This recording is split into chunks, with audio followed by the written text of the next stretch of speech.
Welcome back to the Beaver House. I am Vahkiti, your glorious and efficacious host, and we are back playing Bionicle Heroes for the Nintendo DS, and we have a good co-host with us today. Yay! Hello? Yeah, sorry, I tried belching, it was pitiful.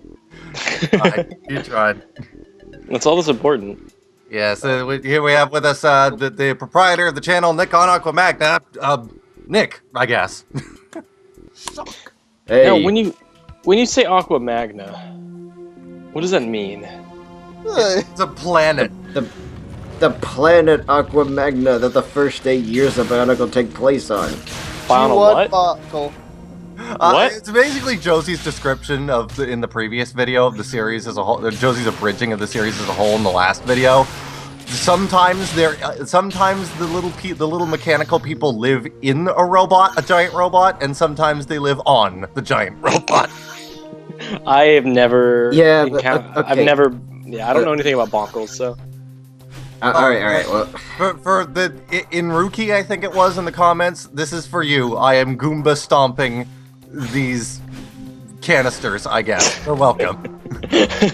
Okay, so, alright. Here's the best way I can explain it. I just didn't know you could destroy the mic. I don't know if... Ah, jeez. This is already falling apart. Go on. There might be a bit of a lag. I don't know. Anyway, what was I gonna say? Okay, so here's the best way I can explain it. The first 8 years of Bionicle take place inside a giant robot's body. However, yes. he is lying on his back, completely covered by the ocean of AquaMagna, a planet covered almost entirely by water. Okay. Well, actually, the first 8 years take place on... the first 3 years take place on his face. The next 2 years take place in the past, which is technically inside of his face. And the following year is somewhere on his torso. Can I ask something very important? Yes. Does he have genitalia? God damn it! He's a robot. No. No. Robots can love. It is worth noting that in G2, the Protectors pass down their masks and armor from father to son. So, by that logic, they can reproduce, and I guess they do have genitalia to do that. But it makes me wonder how the heck these kids, like, what is their biology? Are they born completely flesh-like, like us, but then they evolve these robot parts surgically implanted into them, and they have to go through numerous other surgeries as they grow? It's like the Clitorian and the Azorian. They're born completely organic, and over time they are implanted with, well, implants. So does G2 take place inside of his peen, is what I'm asking. God damn it. No, it doesn't. Jeez. Sadly, Methanary was described as being alive in some ways, just because he was so huge that he needed really advanced systems to maintain his body. So all the people inside him, they're described as being sort of like his cells. Parts of him would wear down with use, and it would be up to the tiny microscopic people to, like rebuild him inside out. And I don't know, it's just neat. Like, what one character, a fleshy person like us, in the tail end of the story, they even described all these characters as essentially nanobots that just somehow became sentient and started acting like people. Well, actually, sentience was not a thing in the universe until Valika came in, and then Valika actually kick-started sentience. So just for shits and giggles. No reason. What body parts does he have? Arms, legs, head. Islands. That's basically it. Islands are a body part in Madanui. Are those like his breasts? Some of them are. Jeez, it's like I hear this stuff and I feel like, no, I have to explain it. You don't understand. Okay, so no, we're doing a comedy YouTube show. Okay. Well, just to be clear, the first 3 years take place on an island that formed over his face. When he crashed, it's like whenever he would land on a world, he would, land in an ocean or something, and then just so that no one on the planet would suspect a thing, his face would camouflage itself with land. So it's perfectly normal that an island just appeared out of nowhere. But this time, when it happened, because you have now made me think that Bionicle is an Octodad reference. All of Bionicle. Wait. What you're saying is Bionicle doesn't take place in the Aquadad universe?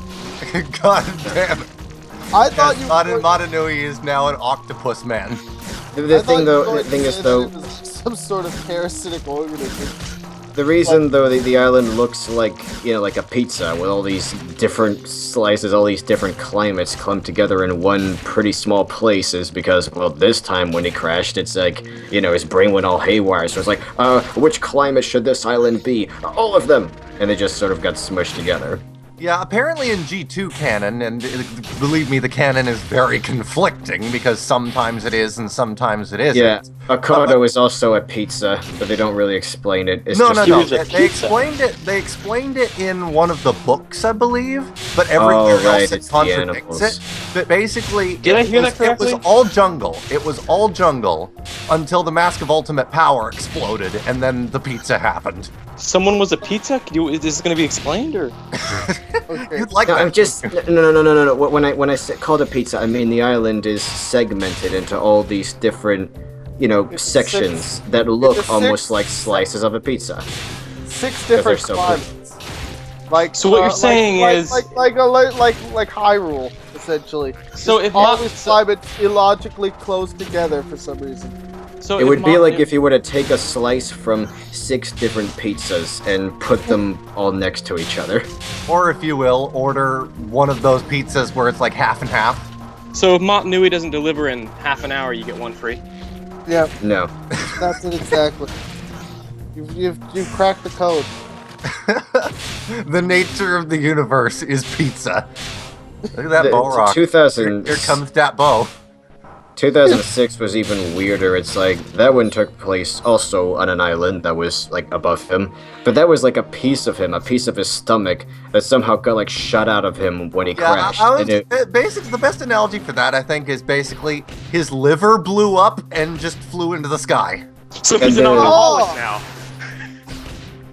that Well, that's Roxy basically what it is. fine. I mean, the southern continent is even shaped like a liver. God damn. This game, to talk about this game for a minute, I'm a little conflicted because I've seen some stretches of it that look terribly bland, but then I've seen some stretches that look pretty darn good. I like the It's basically architecture. Bonkle Doom. It looks better than. Well, no, I was gonna say. It looks Actually, better no, it reminds me a little bit more of the original Unreal. Not any of the Unreal Tournament games, the first Unreal game. Just the way some of these settings look. It controls like Yeah. Metroid Prime Hunters, hence why it's so damn difficult to record. The only reason it looks as good as it does is because my mods on the Wii U have upscaled it by 2x its normal resolution. Nice.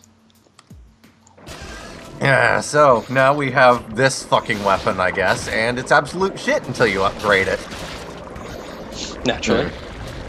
Really, though, jeez, these enemies, the way they move around is kind of cheap. Like, they're all basically the same, but some of them have a little more health, and they all just shoot projectile attacks at you. You know what I would like to see? If Bora could curl up into a ball and try to ram into you. You know, just try to run you over. Or I think if he's trying to do Roxy... something completely different. They see me rolling, they hating. I don't think he's trying to do that.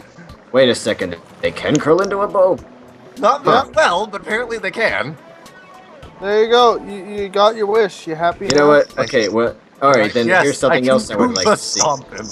Here's something else I would like to see that will hopefully happen because I talked about it. I would like to see Roxy fly into the room on using their, you know, their flight modes where they They've put done their that. feet together. When they're really far away from you, they will do that to gain ground.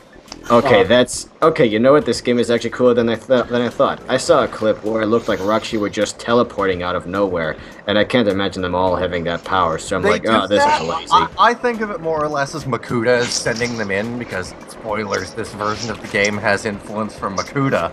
But after they spawn, if you're really far away, they'll fly around to gain ground on you. Oh, Wait, what do you mean? Why wouldn't Drama. Makuta be involved? Makuta like the protagonist, like the antagonist? Yeah. Yeah, but he wasn't. He influenced the events of this year, but he wasn't directly involved in them per se.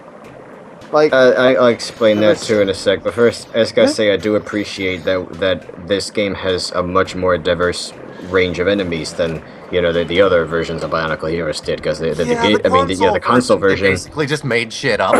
The console version. Well, the console basically just fuck it. Well, the console version was just Borak, Roxy, and I mean that's not necessarily no. Borak, Vahkiti, and Vizorak. And that was and it. That was Rocky all that the they enemies. made up out of nowhere. Yeah. Oh yeah, but those were just like, you know, little bitty things. They wouldn't even attack you. One of the gold constructions was a Metru Mantis. I guess that doesn't really count, but they tried. Well, no. I'm talking about enemies. You know, things you fight. But in this game, you've got those 3 kinds of enemies, but then you've also got Rakshi and some Rahi, like the Nui Rama. Okay, well now you've got 5 enemy types. You have no idea. In later levels of this game, one of the enemies is a fucking frost beetle. Excuse me? That's cool. Wait. Like, I don't know why they thought just, Nui Rama, Borak, frost beetle. Yes, that's the first thing that comes to my mind when I think Rahi. Are frost beetles in Bionicle? Yes. Oh, okay, I was gonna say. Again, why would they need...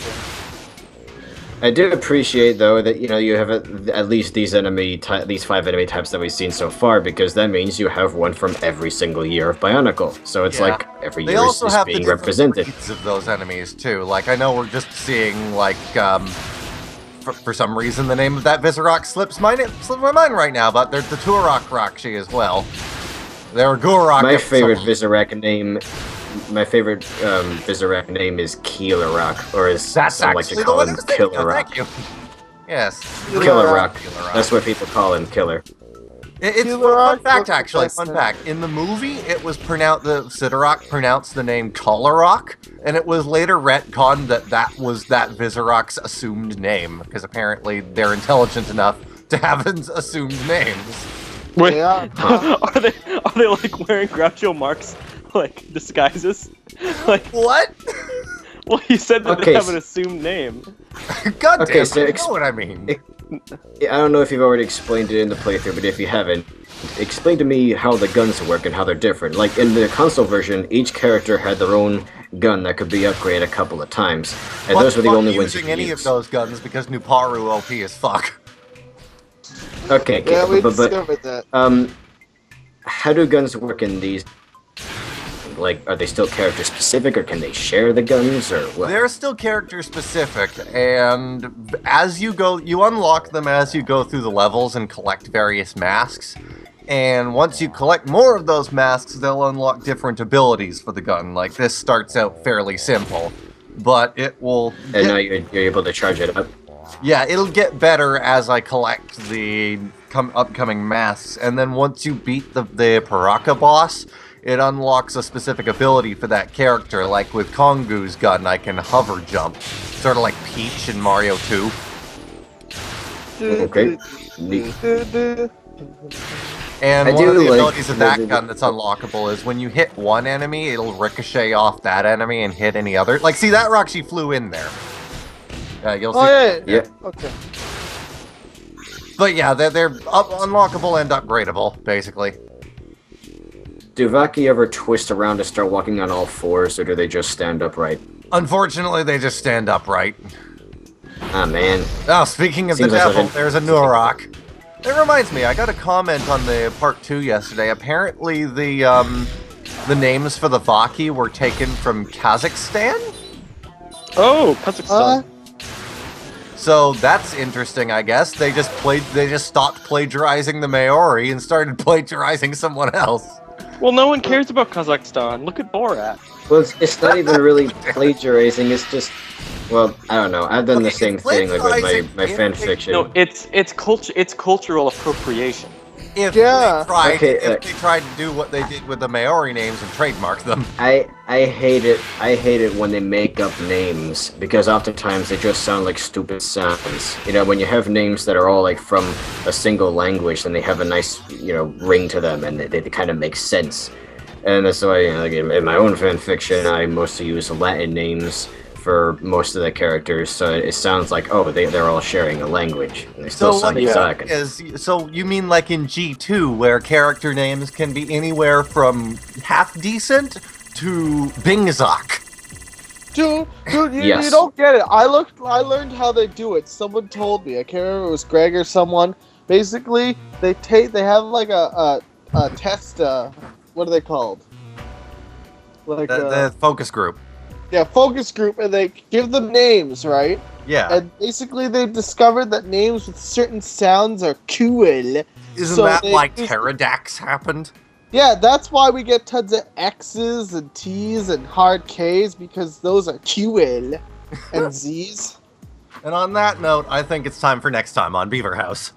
What? We were just getting right into this. No, okay, we split a world between 2 episodes. That's how we roll here. Fuck you. See me rolling. We already made that joke, Joe. Alright. But you know what joke we didn't make? No, don't even do it. No, don't. It's too late. Just end the Do episode. these look like Nope. the eyes of shrinkage? Take your balls and stick them in your pants.